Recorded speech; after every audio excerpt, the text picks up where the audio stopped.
Le 1er mai 1955, le pape Pie XII prend la parole devant 200 000 travailleurs rassemblés place Saint-Pierre.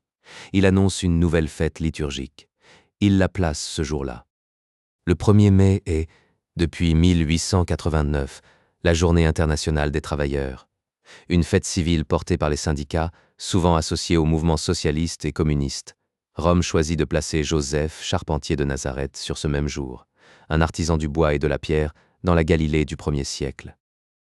Les évangiles de Matthieu et de Luc mentionnent un homme appelé Joseph. Il est désigné en grec par le mot tekton, artisan du bois ou de la pierre.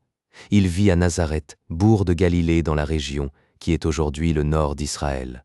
Les maisons de Nazareth sont alors bâties en pierre calcaire locale, souvent adossées à une grotte. Les ateliers sont de petites pièces de pierre où l'on travaille les poutres et les portes.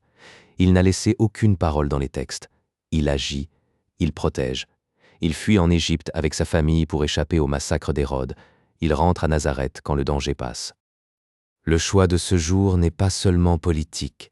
Il dépasse la réponse au calendrier laïque. Joseph a travaillé de ses mains dans un bourg pauvre de province, sans titre ni rang. Il n'est pas un roi, pas un prophète, pas un martyr. Il est un père de famille qui gagne sa vie à la tâche, dans la poussière de calcaire. L'Église fait de lui le patron universel de tous ceux qui travaillent. La fête est inscrite au calendrier liturgique universel en 1955. Elle complète, sans la remplacer, la célébration du 19 mars, dédiée à Joseph époux de Marie. Deux fêtes distinctes pour deux aspects d'un même homme.